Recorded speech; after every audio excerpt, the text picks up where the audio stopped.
Graças a Deus. Como o pastor Éder falou, eu acabei de chegar de viagem. Aí parece que eu estou bem cansado, né? O avião pousou às 6 da manhã. Eu viajei a noite toda, mas estou aqui com os irmãos para receber mais do Senhor. Pastor Sérgio, por gentileza, que Deus use a sua vida nessa manhã. A palavra de Deus, ela é poderosa, não é simplesmente uma Bíblia, um livro. Ela faz a diferença no momento de frustração, no momento de tristeza, no momento de desespero, de ansiedade. Eu vivo isso na minha vida. Por isso que nós temos que desfrutar e dar algo que é muito difícil as pessoas dar hoje em dia, que é a atenção. O Senhor quer falar com você nessa manhã. E a palavra dele transforma o seu modo de pensar e efetivamente a situação que você está vivendo. Vem aqui, pastor. Pai, usa a vida do teu servo, que nós possamos ser edificados pela tua palavra, Pai. A tua palavra é viva e eficaz e ela faz com que o nosso coração seja coberto com o bálsamo da tua unção, Pai. Nós precisamos de ouvir a tua palavra. A nossa fé não é renovada se não ouvirmos a tua palavra. Que nós possamos ouvir e colocar em prática na nossa vida. Abençoa-nos dessa manhã, que possamos ser agraciados mais uma vez por ti, em nome de Jesus. Amém. Obrigado, pastor Sérgio. Deus abençoe. Bom dia, igreja do Senhor. Que a paz do Senhor esteja em cada coração. Irmãos, antes de ministrar a palavra, um breve testemunho. Eu fiquei devendo de dar esse testemunho para a igreja. Eu acredito que foi o ano passado, eu estava com dores horríveis de cólica de rim. Quem teve isso ou tem, sabe o que é isso. É horrível. As dores eram tão grandes que eu chegava a ponto de desmaiar. E eu lembro que o pastor estava viajando, pastor, não sei se o senhor vai se recordar disso. Mandei uma mensagem para o senhor, falando: pastor, ora por mim. Eu não sou de incomodar, irmãos, eu não gosto de incomodar, é o meu jeito.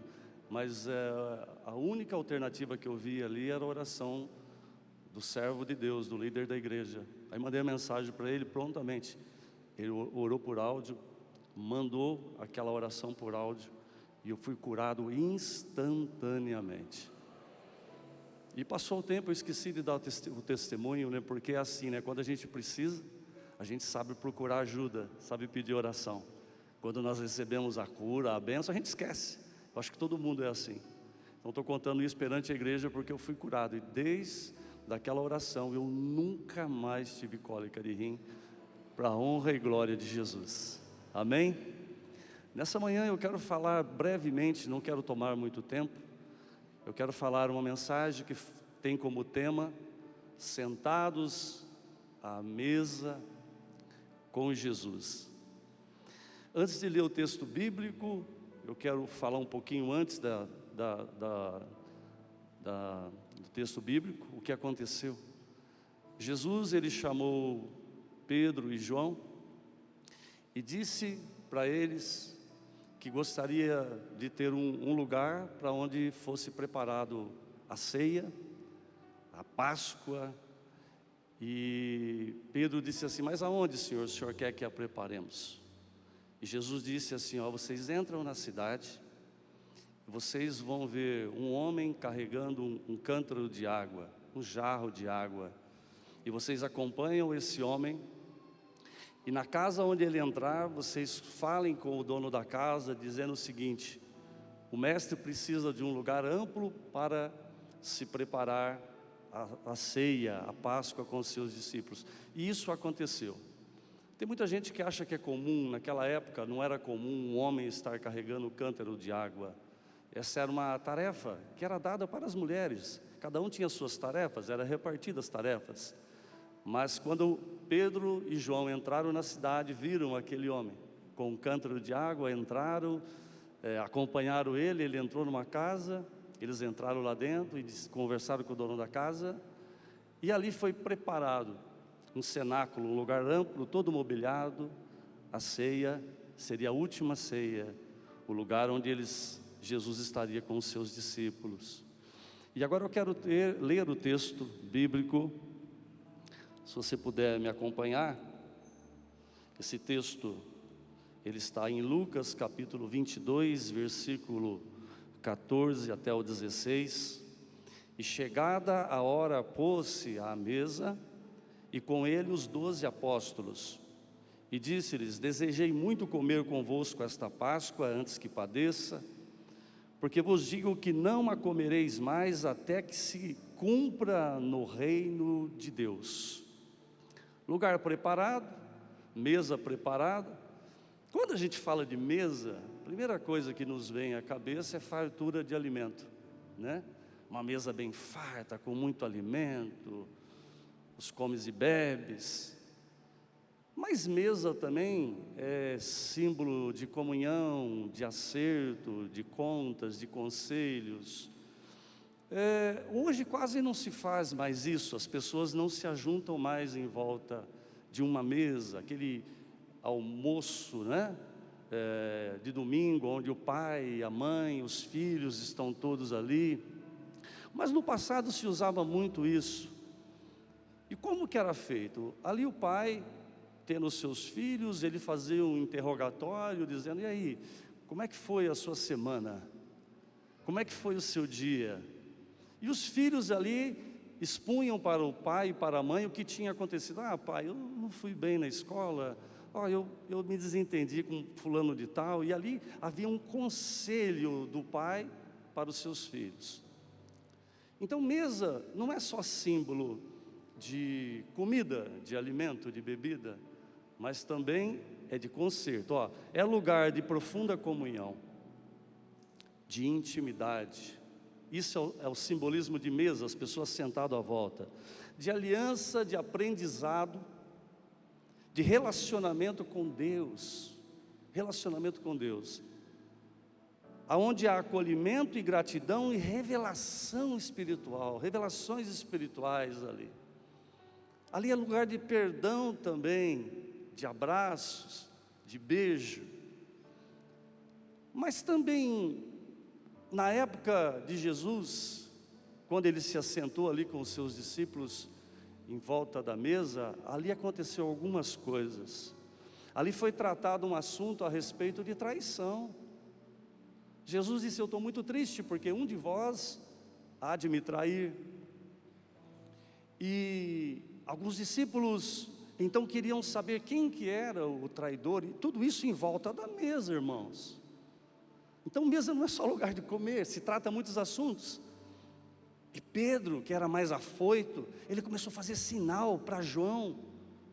João, que era conhecido como o discípulo do amor, ele tinha um hábito de se apoiar aqui do lado de Jesus, do lado do coração, deitar, encostava a cabeça aqui. E Pedro dava sinal para ele: pergunta para o mestre. Pergunta para o mestre quem que é o cara que vai trair, quem que é esse traidor. E aí João, com todo o carinho e respeito com o Senhor, perguntou: mestre, quem é que vai te trair? Tudo isso tratado em volta da mesa. Jesus então disse: é aquele a quem eu der o bocado molhado. Bocado molhado era um pedaço de pão que cabia certinho na boca de uma pessoa, não ficava nada para fora, não sobrava nada, tinha uma medida certa. Jesus então molhou aquele bocado molhado no suco de uva, no vinho, e entregou para Judas, e disse: o que você tiver que fazer, faz logo, vamos acabar logo com isso. Só que os discípulos não entenderam, porque no judaísmo, quando alguém recebia de um anfitrião, de alguém que estava liderando ali na mesa, um pedaço de pão molhado no vinho, significava honraria, ele estava sendo honrado. E Jesus estava ensinando os seus discípulos, dizendo: olha, mesmo tendo um traidor aqui no nosso meio, eu te honro, Judas, eu estou te honrando. Então o que nós aprendemos? Sobre humildade, ser humilde. Tudo isso acontecendo em volta daquela mesa. Outro acontecimento também foi contenda. Os discípulos começaram a dizer um para o outro assim: eu sou o maior, eu sou o maior para Jesus, eu sou o melhor. Houve contenda.